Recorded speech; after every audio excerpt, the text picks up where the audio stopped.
Welcome to Sunshine Cathedral's Queer God Squad. It's Monday, March 9th, 2026. I am Bishop Darrell Watkins, the Senior Minister of the Sunshine Cathedral.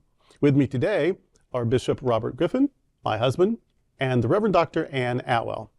We are the Queer God Squad. Visit sunshinecathedral.org to learn more about us. Queer God Squad was created by Hotspots Happening Out to support our mission to explore the value of faith in the LGBTQ community. There is no streaming TV show like this in the entire world. In 2026, we are celebrating the 41st anniversary of Hotspots magazine, with Queer News Tonight sharing over 11,000 stories and 11 million views so far.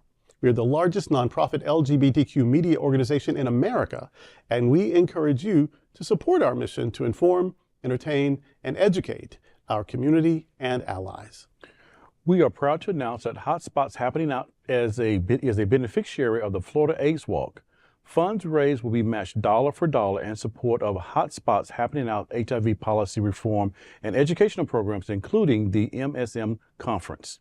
We invite you to join us on March 21st to walk in support of the HIV community. This is the Sunshine Cathedral Perspective, Queer Clergy Reclaiming the Gospel from Christian Nationalism.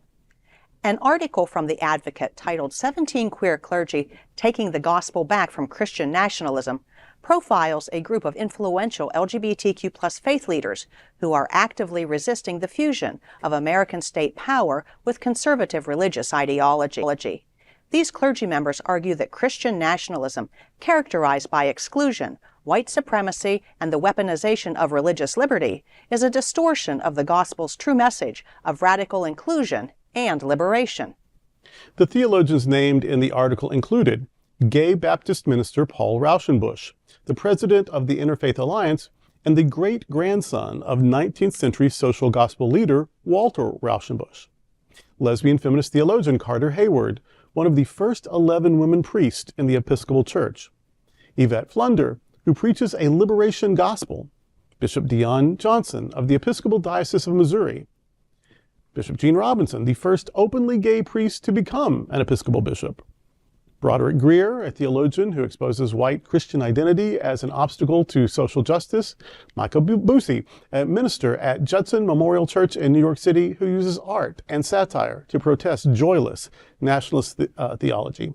And Mel White, the founder of SoulForce and former ghostwriter for big-name religious right leaders. Collectively, these LGBTQ religious leaders redefine the church not as a border wall, but as an open door, asserting that democracy and true faith are strengthened by diversity and radical love. Their work serves as a quiet rebellion, reclaiming spiritual narratives for those whom Christian nationalism seeks to exclude.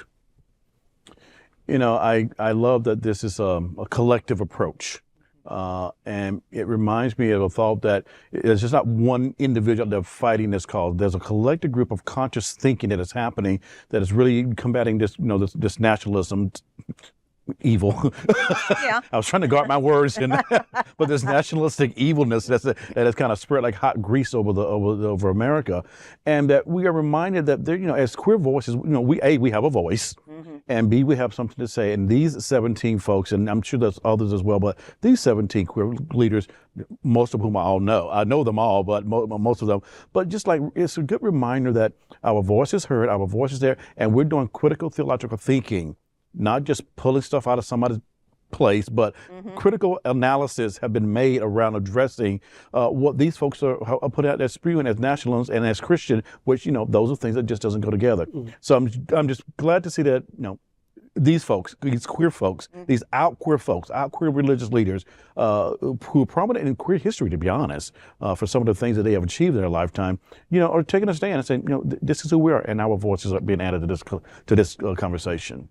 These 17 people represent community leaders, activists, scholars, and church clergy, pastors, and associate pastors and whatnot. That these are people who are active on the ground. These are just people who write books, although writers are important, and some of them do have books. But no, these are people who have lived it. Some of them have taken great risk to even be where they are. They're all, I believe, seminary educated. At least two of them went to my seminary.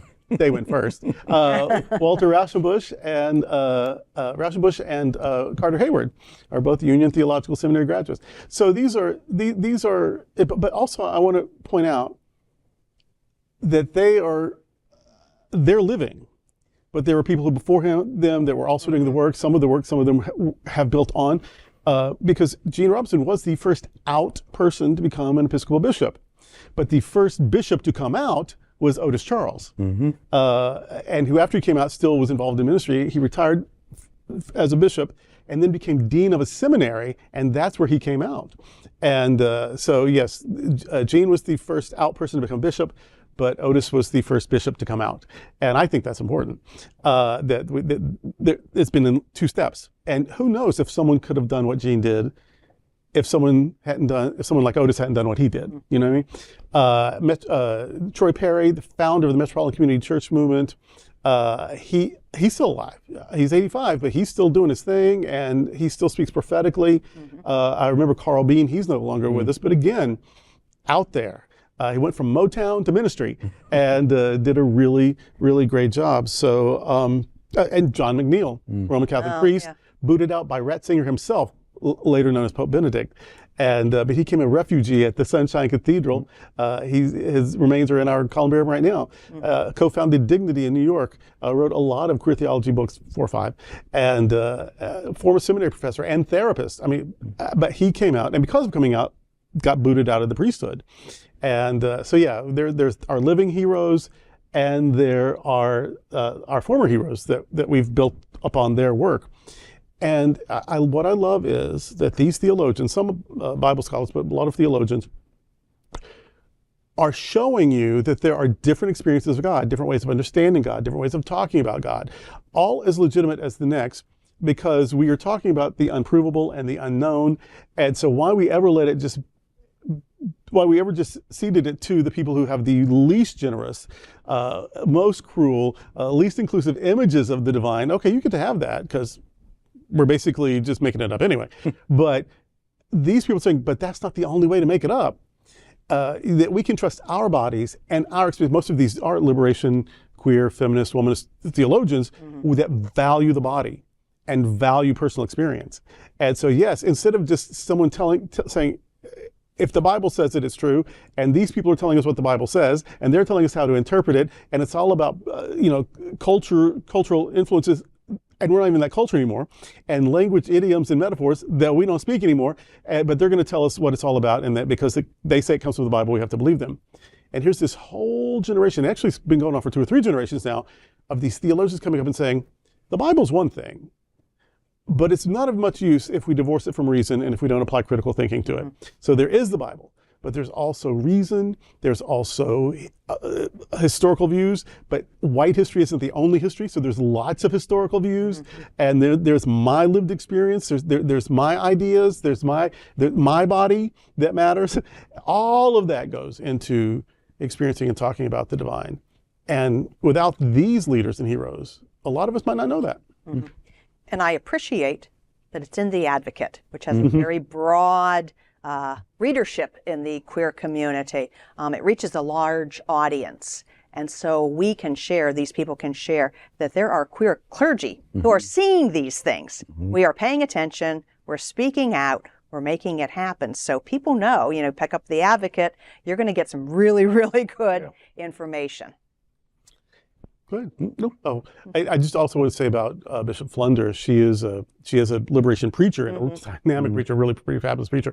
But she also started a church in San Francisco, City of Refuge, and then that sort of birthed other churches, and that became the Fellowship of Affirming Ministries, TFAM, and then TFAM developed an association with became an affiliation of the United Church of Christ, and so this woman who Pentecostal, and so she couldn't do her thing.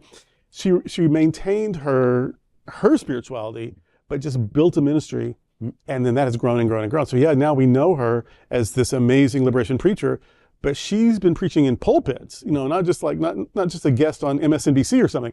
She has, she's been doing it in the streets and in the pulpit and at conferences, on TV,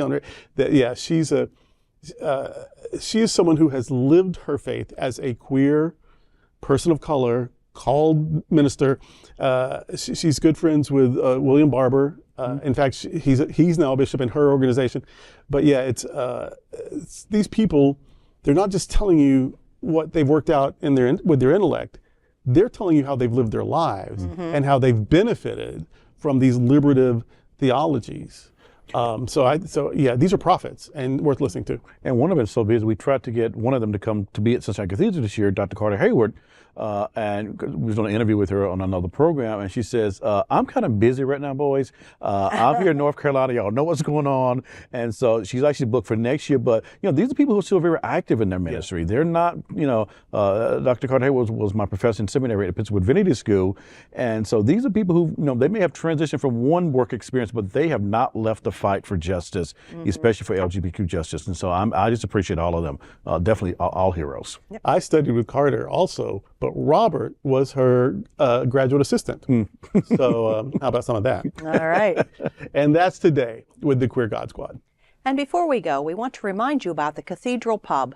The Sunshine Cathedral Center for the Performing Arts offers the Cathedral Pub experience. The Cathedral Pub offers performance attendees an inviting space to gather and connect with friends prior to the show, or a place to be while waiting for the doors to open. Guests enjoy live music, beverages, and appetizers in a comfortable meet-and-greet environment while they await the start of their performance. On show nights, the Cathedral Pub opens an hour before each performance and closes 15 minutes before it starts. Entry to the Cathedral Pub requires a separate purchase from your seat ticket, and the link can be found on the seat selection page. Be sure to purchase before checking out. There is a limited number of people who can get pub passes, so don't delay. Thank you for joining the Queer God Squad today. We're here daily at 3 p.m. to have some fun and to discuss what our LGBT community is talking about.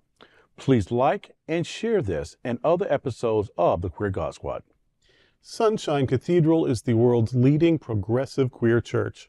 Progressive, queer, and God are words that naturally should go together. Remember that we're all in this together. And also remember, you are God's miracle, not God's mistake. Until next time, we are the Queer God Squad.